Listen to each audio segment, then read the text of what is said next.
নারীরা, বোনেরা, বিশ্বনবী আপনাদেরকে 4টা কাজের কথা বলেছেন, খুব বেশি না। 4টা করলে 8 জান্নাতের দরজা সব খোলা। কোনটা দিয়ে যাবেন? যেটা দিয়ে মনে চায়। 1 নাম্বার 5 ওয়াক্ত নামাজ। আমার বোনেরা জোহরের নামাজ পড়তে পড়তে এটা আসরে নিয়ে যায়, আসর পড়তে পড়তে এটা মাগরিবে নিয়ে যায়, এরকম আসরে নাই। বোনেরা এটা করবেন না। ইন্নাস সালাতা কানাত আলাল মুমিনিনা কিতাবাম মাওকুতা। সময় মতো পড়বেন। সামাদ সাহারা, রমাদানের রোজাগুলো রাখবেন। হাফিজাত ফুরুজাহা, যে নারী তার চরিত্রকে হেফাজত করে, তার প্রাইভেট হেফাজত করে, তার লজ্জাস্থান হেফাজত করে। ও মায়েরা, আপনার এই গর্ভ যে কত দামি আপনি জানেন না। আপনার এই গর্ভ থেকে জন্মাবে আগামীর সালাহুদ্দিন আল আইয়ুবী।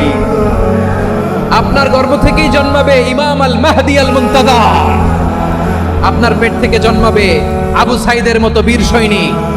আপনার পেট থেকে জন্মাবে মুগ্ধের মতো বীর মুজাহিদ। আপনি জানেন না কে আসবে আপনার পেট থেকে।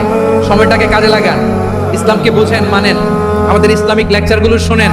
আমরা যে বার্তাগুলো, ইনস্ট্রাকশনগুলো, দিক নির্দেশনাগুলো আপনাদের খেদমতে রাখি, এগুলো মেনে চলুন। আপনিই পারেন আপনার ঘরটাকে জান্নাতের টুকরা বানাতে। একটা family, it's a very big institution and you are the MD, the managing director of this institution. চিল্লায় বলেন ঠিক কি না? চাইলেই পারেন ঘরটারে জান্নাতের টুকরা বানাতে। 5 ওয়াক্ত সালাত, রমাদানের রোজা, নিজের চরিত্রের হেফাজত, ও আতাআত বালাহা, স্বামীর আনুগত্য।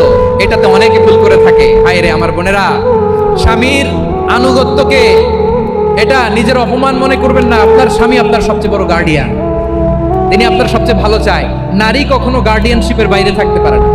হয় আপনি বাবার গার্ডিয়ানশিপের ভেতরে, বাপ না থাকলে ভাই আপনার গার্ডিয়ান, ভাই না থাকলে চাচা গার্ডিয়ান, বিয়ের পরে আপনার স্বামী আপনার গার্ডিয়ান। শরিয়া সম্মত স্বামীর আদেশগুলো আপনি মেনে চলবেন, কিন্তু শরিয়া বিরুদ্ধ কোনো আদেশ মানতে আপনি বাধ্য নয়। আওয়াজ করে বলুন সবাই ঠিক কিনা?